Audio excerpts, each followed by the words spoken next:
Welcome to the CU 2.0 podcast. Hi, and welcome to the CU 2.0 podcast with big new ideas about credit unions and conversations about innovative technology with credit union and fintech leaders. This podcast is brought to you by Quillo, the real-time loan syndication network for credit unions, and by your host, longtime credit union and financial technology journalist Robert McGarvey. And now, the CU 2.0 podcast with Robert McGarvey. I told you I have a podcast where a credit union executive tells you about high rates on CDs, free checking, and super cheap new car loans. How quickly would you turn the dial and give a listen to Joe Rogan? Right, you know the answer to that question. So I will tell you what I really have is a fascinating podcast with Josh Rodriguez at West Community Credit Union in Missouri, an institution approaching $500 million in assets. That's because Rodriguez is doing things I've never heard about at credit unions. Never. But keep in mind, on LinkedIn, he identifies himself as, and I quote, innovator, CU professional, storyteller. I met Rodriguez at the CU 2.0 live event in Arizona in June. When he told me he's a storyteller, I knew I had to get him on this show. I had never before encountered a credit union executive who said he or she is a storyteller. And you know, stories are the most powerful form of communication. In this show, Rodriguez talks about why stories are so potent.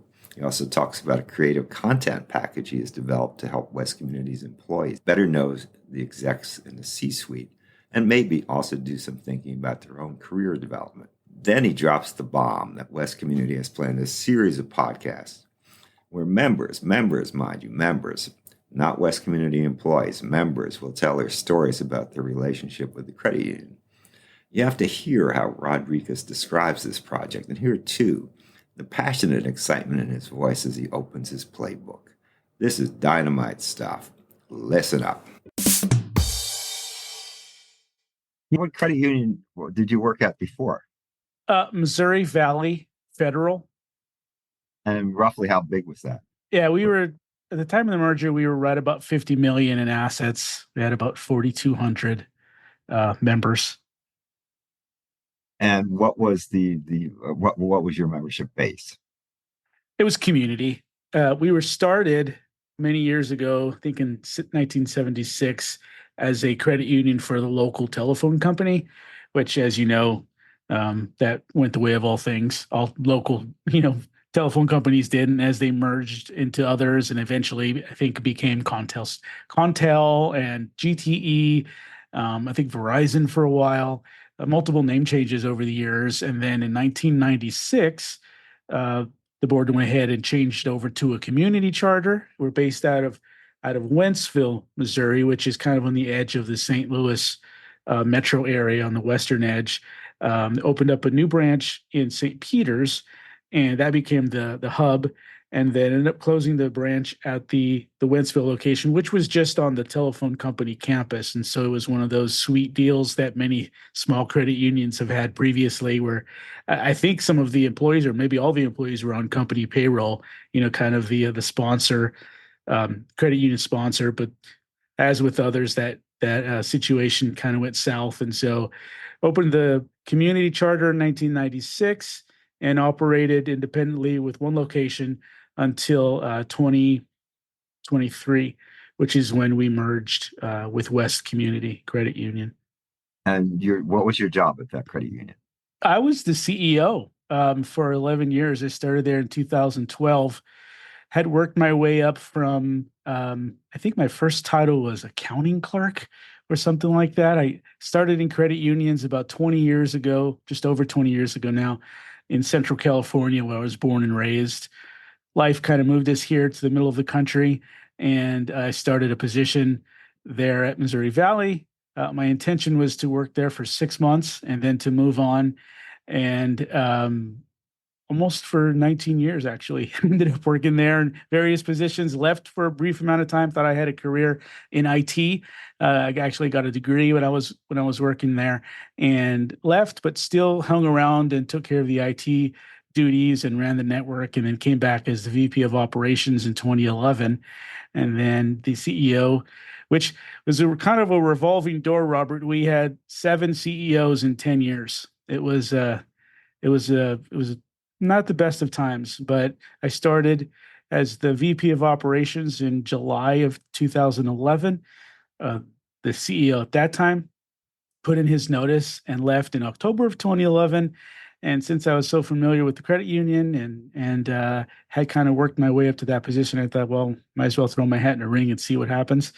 And I did, and the board liked my plan. And then that was 11 years later. We had some ups and downs, really great years, and then some difficulties there at the end. Some with pandemic issues with staffing and different things. It was really difficult. And then we thought it was best to merge into a larger credit union to be able to continue to offer the level of service that our members deserved. So it was a good run, but it was time to move forward. What attracted you to working at West? Why, you had the alternative of saying, okay, fine, I'm going to go shop for another job. Yeah. So it's interesting. And I definitely, I've told others, I definitely had that opportunity, but I wanted to stick it out. I felt like I had a responsibility to make sure that the transition was complete and to make sure that my staff was taken care of in the transition and the merger. And I'm not one that just abandoned my post. So I wanted to do what was best for them and for our members. We were able to craft a position, Jason and myself, that really played to my strengths and to the needs of West community. That was pretty satisfactory. I have a creative side, as we're going to talk about in a little while, as far as audio production, and I'm also a writer. Few different things, and so we were able to work together. I ended up in the marketing department and also working with technology, which is the fintech side of what I do. So it was kind of a blending together of my passion for credit unions, my unique skill set and abilities as far as creativity, not really unique on the wide scale, but definitely for credit union CEOs, and also my love for credit unions. I'm not sure if I mentioned that, but my history in technology. So we just kind of merged all of those together. And we came up with a position that I've had a blast. I'm working with Jason and working with West Community. So we've got some really cool things that are upcoming as far as this new podcast and other projects. We just started a credit union, or we're calling it Your Credit Union Journey. We are encouraging all of our employees to participate and to create individual development plans. And whether they want to work long term in the credit union industry, whether or not they want to work long term at West Community or some other industry, we're really digging in and focusing on what our employees and what our team members want as far as success personally, and we're going to do our best to help them get there. So the series that we're creating it's a 4-part audio series that dives into the career paths of our senior leadership team. That was a ton of fun. We actually debuted the first episode or the first training last Wednesday.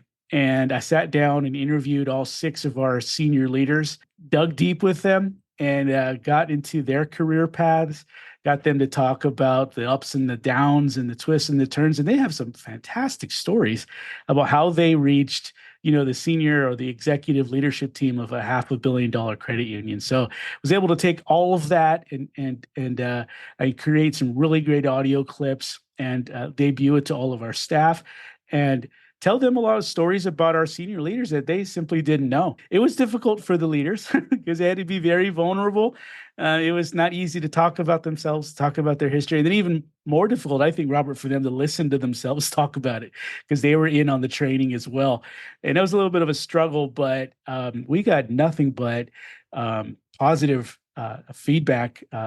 Really glad to hear about their stories, about their struggles, and they can identify, everyone could identify with their path because, as much as we would like to think it's a simple finish high school, attend college, get a graduate degree, become an executive, it never works out exactly like that. Everyone has a very unique path, and some are very difficult. Some had to fight through and create their own way. And, that's what makes us strong at the end of the day. So it's really encouraging, I think, to the staff to hear that.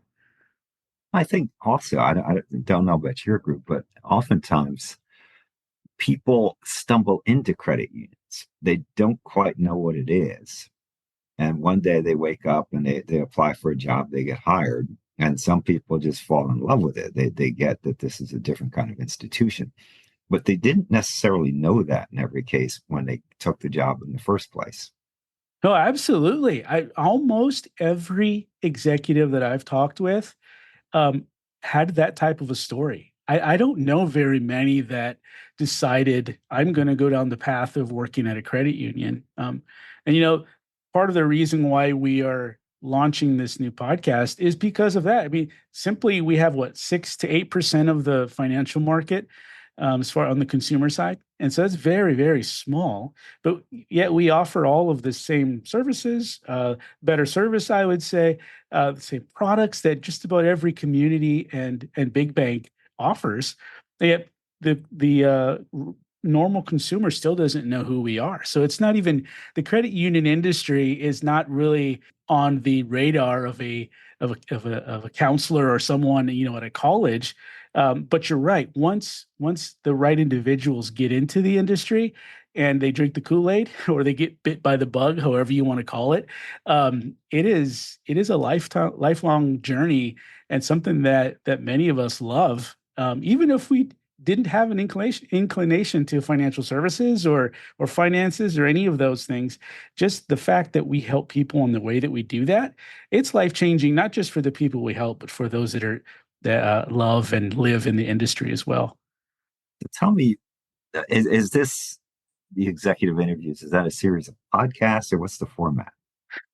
So the first two episodes, it's kind of a live training. We did record the interviews, and I kind of made it a little visual as well. I stole some pictures from the server of our executive team over the years, and of course it's I don't know exactly how to describe it, Robert. It's almost like an audio story in a way. So we've got 6 different individuals, and we edited down each one of their stories to about 3 or 4 minutes each, and then we broke them up into pairs. So we had 3 different sessions because we realized that some of the stories have had similar themes, and so like I said, 3 to 4 minutes each.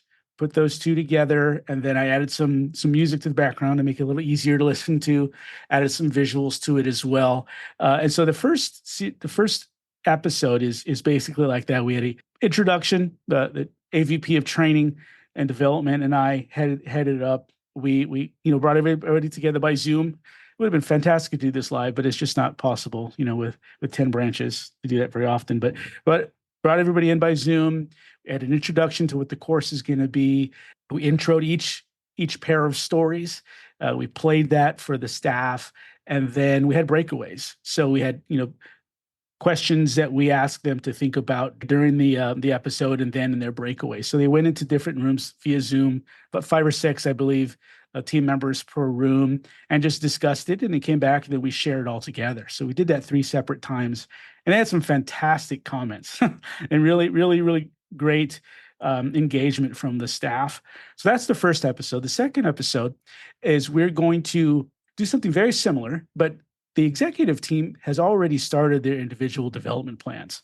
So I sat down in those same interviews and just talked to them about their plan, about how they felt going into the meeting, because it all starts with a meeting with your immediate supervisor. For the executive team is also HR. And so that was kind of an intimidating meeting for them. And I just kind of I just wanted to capture that feeling from them, because I know that even though anytime you go into a meeting with your manager and maybe someone from HR, it's a little, can be a little intimidating, even if it's for a great purpose such as this. So I wanted to try to capture those feelings, and some of them gave me exactly what I was looking for.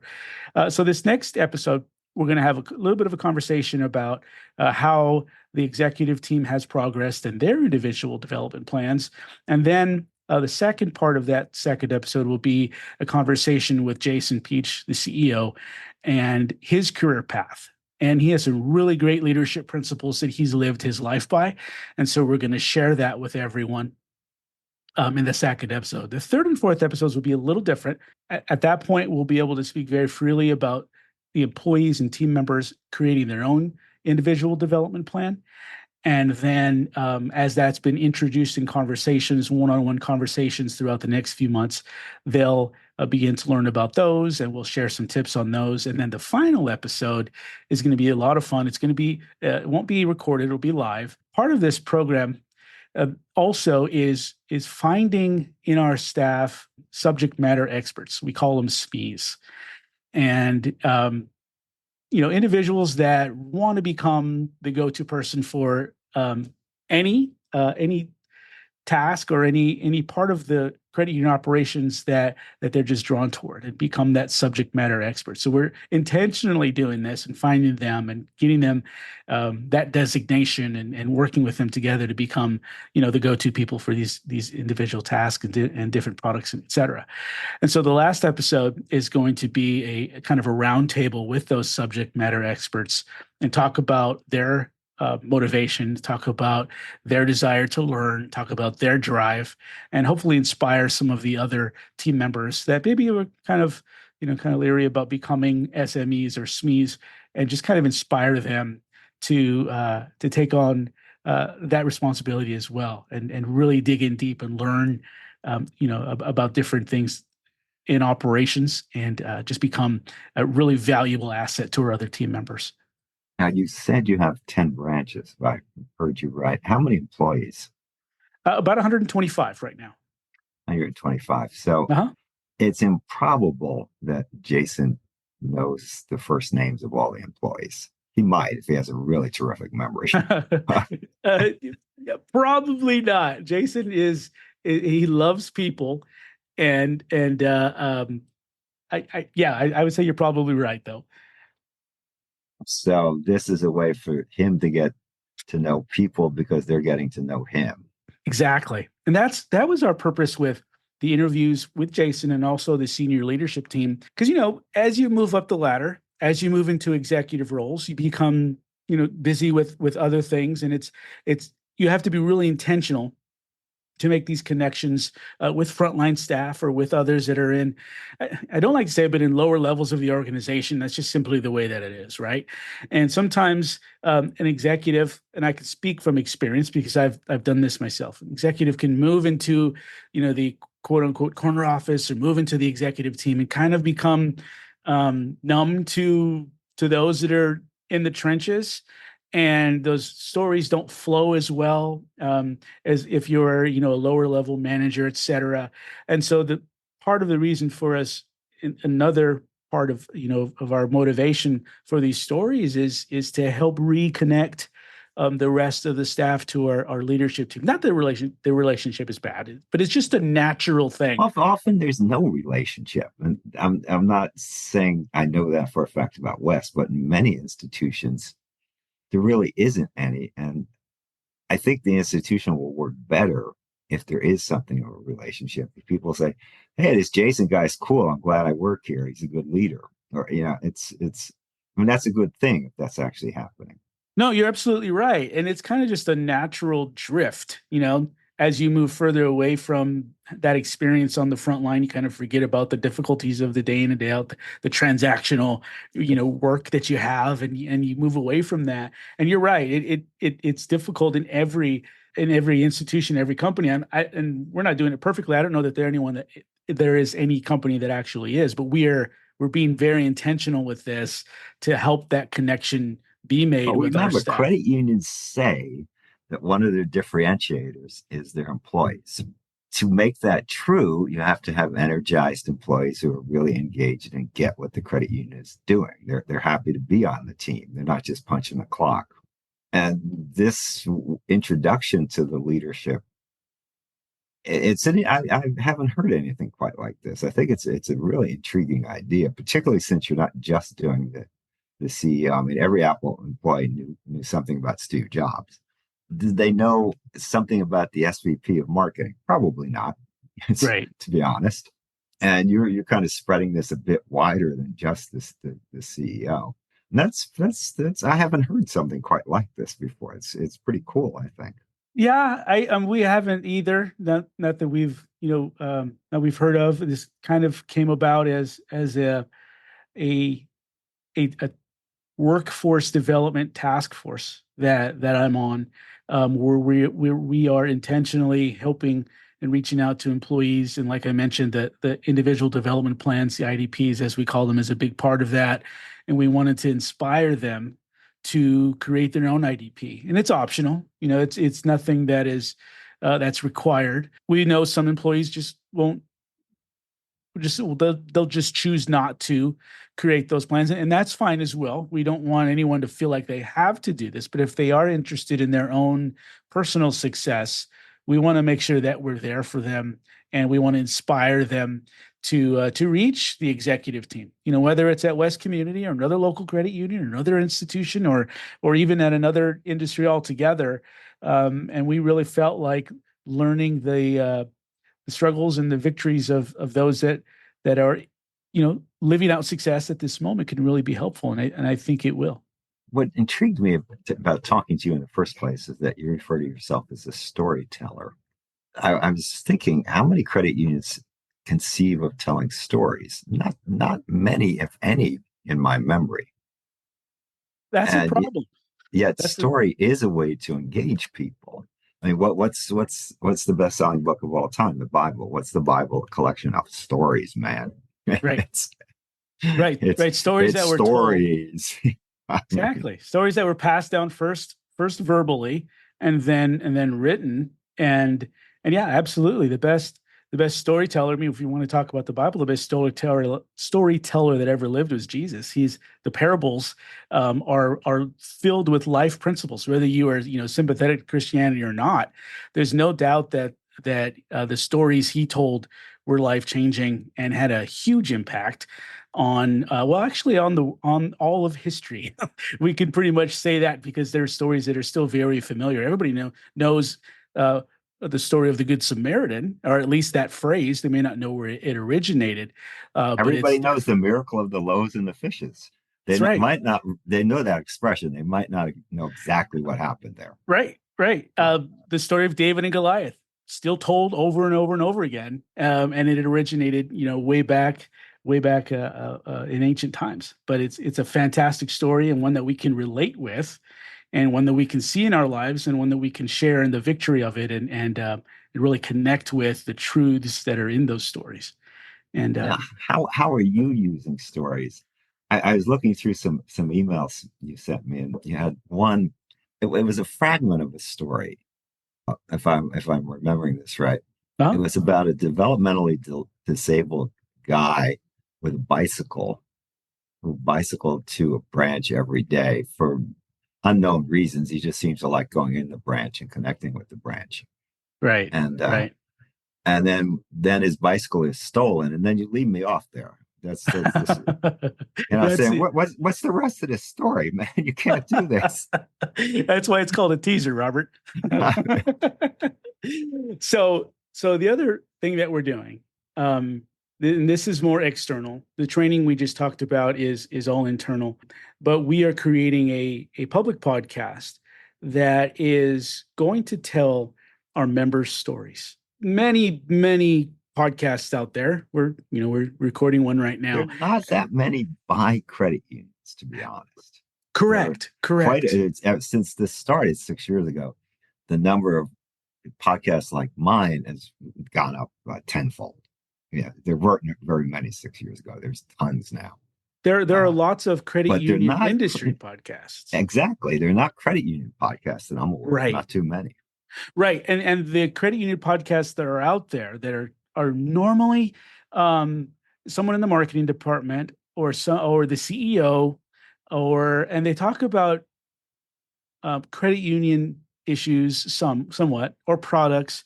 There's some great credit union leadership podcasts out there. But leadership principles aren't they're universal. They aren't just focused on credit unions.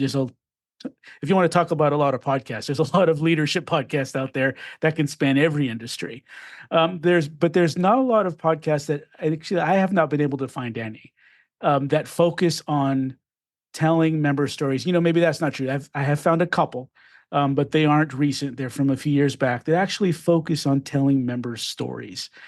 And this is what we're going to do. We're going And to that could be focus. cool is you tell a member story and the member, not the marketer, the member talks about how being a credit union member really, really empowered his life or her life.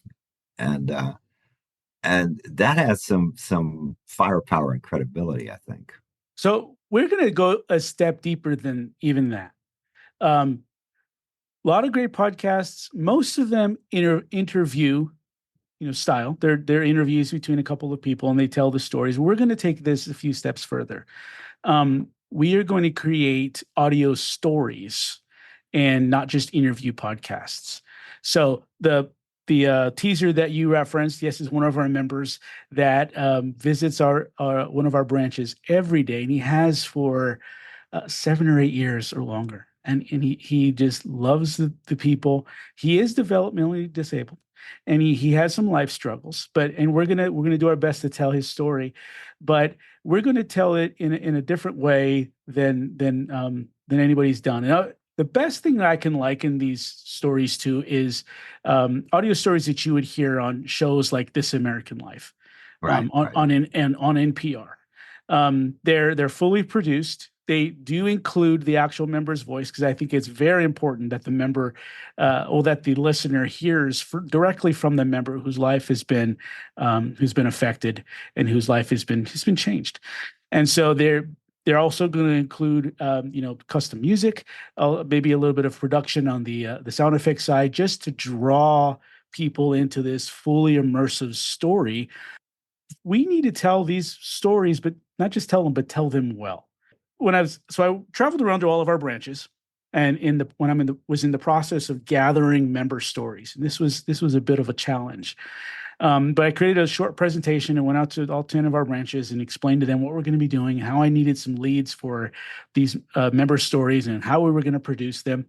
One of my points I really wanted to stress is when everybody or most people have some type of interest in the Super Bowl every year, whether they love football or they just enjoy getting together for a party, or many people just love the commercials. There's lots of people that watch the Super Bowl, couldn't care less about the game of football, but love the commercials. If a bank or credit union was able to afford a spot in a commercial on this during the Super Bowl, and they opened up the commercial, and the first thing they said was, "We have some fantastic rates. You'll want to get one of our CDs. Our checking accounts are great. We are really active in our community." And they started saying these things. You would get up from there and go grab some more chips or go grab some more wings or another drink or whatever. You wouldn't be engaged in that commercial at all.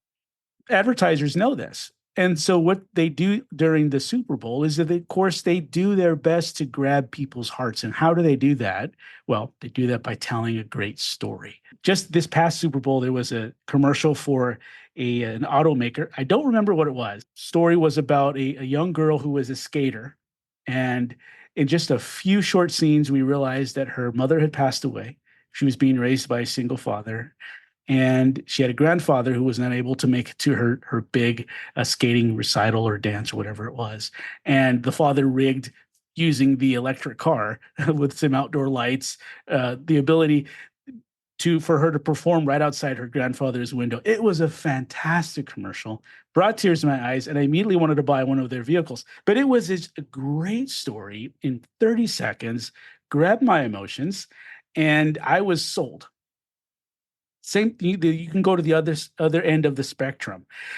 Comedy, laughter. The best commercials, the best advertisements grab a hold of our emotions and don't let them go.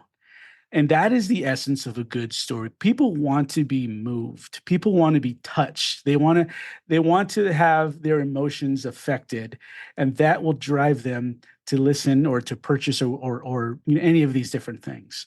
So that's what we're going to do. We're going to take our members' stories. We're going to tell them well, and we're going to use the magic of podcasting. We might have said in the past the magic of radio to really reach people's hearts and tell them how credit unions can affect and change their lives. Now, there's a secret sauce here, Robert, that we don't want to miss. again, if we just talked about how great the credit union was, how we helped these individuals, how we offered them products and services and quote unquote changed their lives, that would be a bit of a turnoff. So we're going to focus our microphone. I was going to say our lens, but it's not going to be video. It's going to be audio. We're going to focus our microphone on these members. They're going to be the hero of the story. They're going to be the ones that we talk about, that we show their struggles, that we show their victory, that we show their difficulties, and we show their overcoming of their financial or even other things, troubles that they've gone through. And by the way, West Community has been a guide along the way with them. But they're the ones that overcame. They're the ones that made it through the difficult times. They're the ones that triumphed on the other side. And yeah, West Community is sponsoring this credit union. We help them along the way. But look at this incredible individual, the life that they've lived and the triumphs that and victories that they've won. And guess what? You can do the same thing. And we want to be an encouragement to people. We want to show them that the difficulties that they're going through are not the end. There is greater things that are coming. There is a victory that's coming. And the tough times you're going through right now, someone's already been there. Be encouraged by that, and let's help you get you to the next level. Now, how are you going to edit and produce this show? You're not talking about a simple interview show where basically all I do is edit out sneezes and things like that. Right. It's a bit more complex, just a bit. So as I mentioned, when we created, or when Jason and I, created this position, I have a side hustle in audio production. I've written audio dramas. I've got a lot of friends that are inside the audio drama industry. Some that run podcasts, and others that do actual audio dramas, which if someone's not familiar with that, is been called a movie for your ears, fully produced, with sound effects, with Foley, with custom music, with top-notch actors, and it was some amazing, incredible shows that have been created, similar to the old days of radio. Hey, I'm an old guy. I remember when there were things called radio plays. Yes, that's exactly what I'm talking about. These were produced pieces of theater, but it was only spoken, of course. And there were scripts specifically written for this. You didn't do like a radio play of Hamlet. You might, but the shows I'm talking about were specific scripts written to be radio plays. And it was an interesting genre. Yes, and it got kind of went by the wayside as a result of the advent of TV and broadcast television and everything, back in the 60s. So I fell in love with the audio drama, or the old time radio industry, when I was probably 10 years old. I just loved to listen to the radio. And on the local station where I grew up in Central California, I think it was from 7 to 8 o'clock in the evening, they had a show that was called When Radio Was. And for an hour, they would play these old-time radio shows, sometimes two 30-minute episodes. Maybe they split those up. Sometimes they were only 15 minutes long. And I fell in love with it. One of my favorite is Yours Truly, Johnny Dollar, the detective show. Fantastic show. Bob Bailey is one of the best radio detectives ever. Just loved it. But there were many, many more. And so I fell in love with that genre as a young kid and kept up with a couple of those shows. And there were some other shows that I discovered. And over time, like I said, started to write some of those, started to direct and produce some of those myself. And have a lot of friends that are actually still in this industry, and which is growing once again as a result of podcasting and a result of online streaming and that types of thing. Both the New York Times and the Washington Post are running now long form stories on usually Sundays. And these are heavily reported stories, but they're told in a storytelling way. It's not told in a repertorial way. And people are reading these things. And also they're both are releasing them as podcasts with professional production. Right. And that's exactly the direction that we're going. We have some professionals that are helping us with the production side. We're writing these stories. We're going to create some compelling pieces of audio that will not only tell member stories, but be entertaining and be worth the listen as well. That teaser essentially is just a short snippet of one that I've worked on myself. But we've got some other stories that are lined up, some really great stuff. Don't want to talk too much about that right now, but those should be releasing one or two of them hopefully by the end of the year, and then we'll continue to release these stories as quickly as we can. What kind of Um, frequency do you envision? Well, nothing, especially the first time you're doing something, nothing works as quickly as you would like, right? So the original intention was to release them about mid-year and to have one out every other week. We're probably going more towards the fourth quarter for the first release, and then probably once a month at first. But we do have a full season of 7 stories planned out, budgeted out for the year. So we're working on those, and we would like to get them very regular on a schedule, most once a month. But Yeah, you have to do some research, and I'm sure you know how to do this research of what kind of frequency do you need to develop a regular listenership. And things that come out too irregularly have trouble developing regular listeners because right, who knows when to look for it. I mean, exactly it's right. Yeah, I've discovered in my research that the a listener will wait a determined amount of time as long as they know what that is. They just don't want a sporadic schedule release or right. I mean, uh, Bonanza was on every Sunday night when I was a kid. I mean, you knew when to see Bonanza. You didn't have to right, guess. right, Disney World of Disney was on every Sunday night too. right. So Um, consistency is going to be the key, um, and we'll get there once we get this first season wrapped up and on in order. Then I think we'll have a little better idea of what our capabilities are. and who's the audience for this? I assume it's members and potential members. Yes. Yeah. So we are in the process of narrowing that down because you just don't want to sow to the wind. We want to have a more of a directed approach. But we do want our members to be involved and potential members. Of course, we're going to release on the internet, which makes this available to anyone. But as we kind of chisel that away and work on more who our audience will be, just kind of figure that out. That's not something that we've got totally defined at this point, but we will have that soon. Well, as you know, I mean, you need to have an audience in mind when you're putting together a show. I mean, the audience for this show is credit union people and fintech people. And the credit union people generally will have some interest in fintech. Yeah, I can't do a show just for every odd person in the world. It would be too fragmented. It's like, what's the focus, man? Right, It's right. so. For instance, I do not presuppose a high level of technical sophistication. That's just not part of the package of this show, as I see it.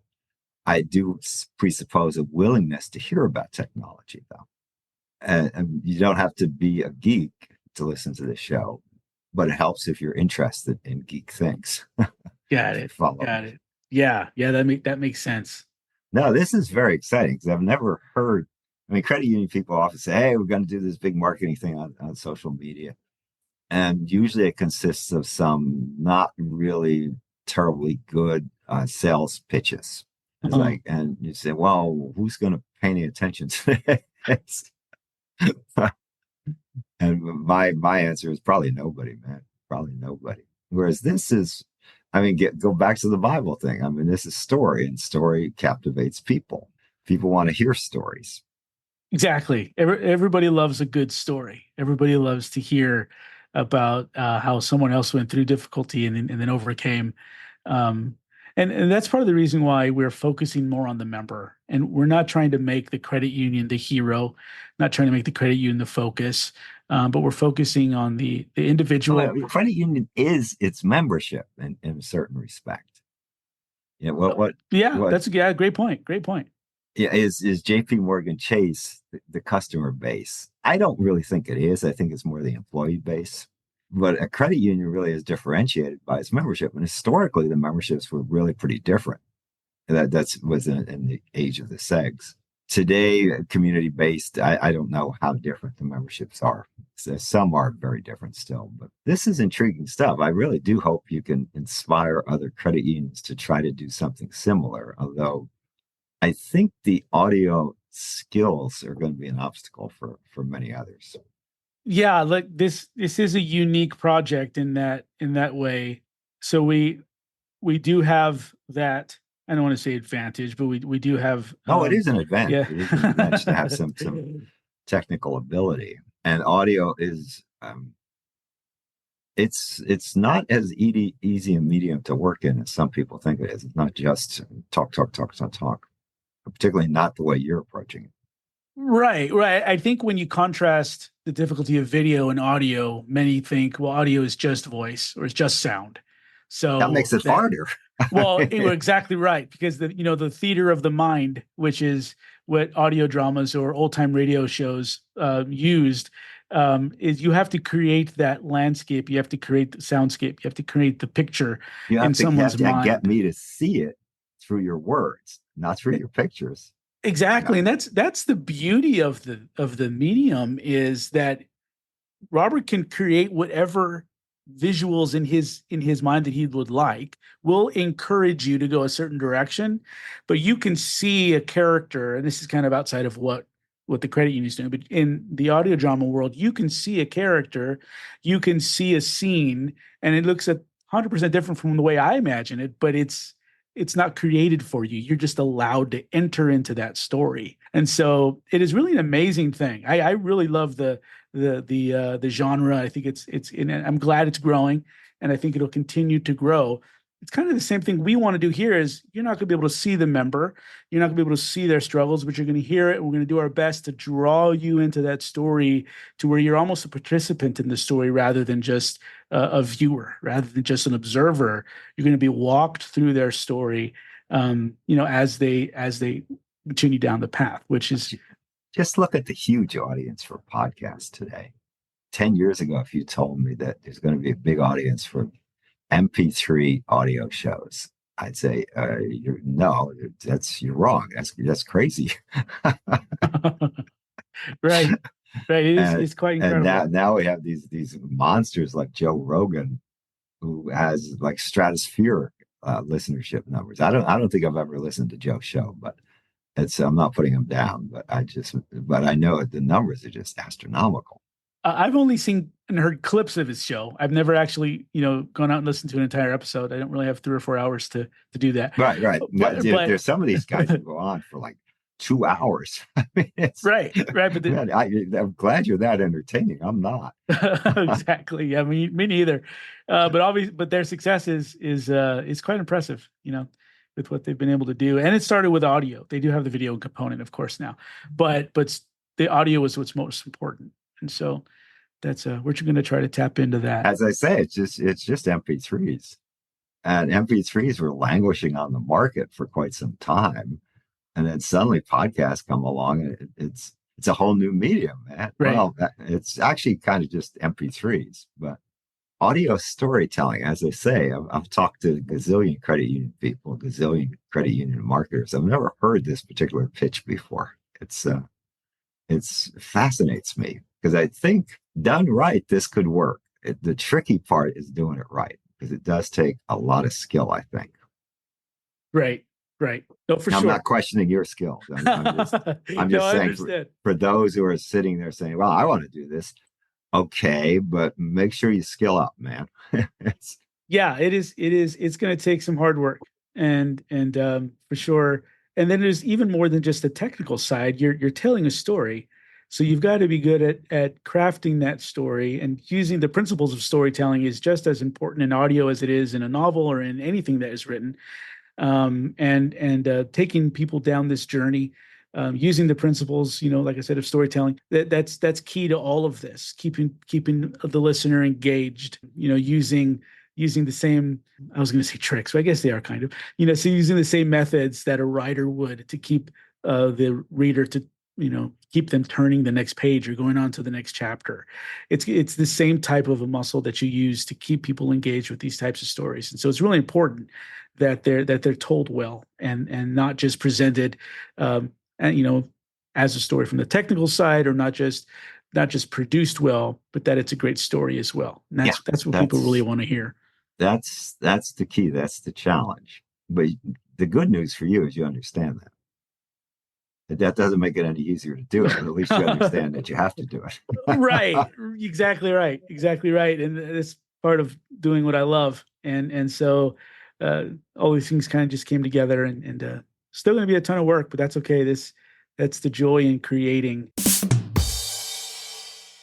Before we go, think hard about how you can help support this podcast so we can do more interviews with more thoughtful leaders in the credit union world. What we're trying to figure out here in these podcasts is what's next for credit unions. What can they do to really, really, really make a difference in the financial scene? Can't all be mega banks, can it? It's my hope it won't all be mega banks. It'll always be a place for credit unions. That's what we're discussing here. So figure out how you can help. Get in touch with me. This is rjmcgarvey@gmail.com. Robert McGarvey again. That's rjmcgarvey@gmail.com. Get in touch. We'll figure out a way that you can help. We need your support. We want your support. We thank you for your support. The CU 2.0 podcast.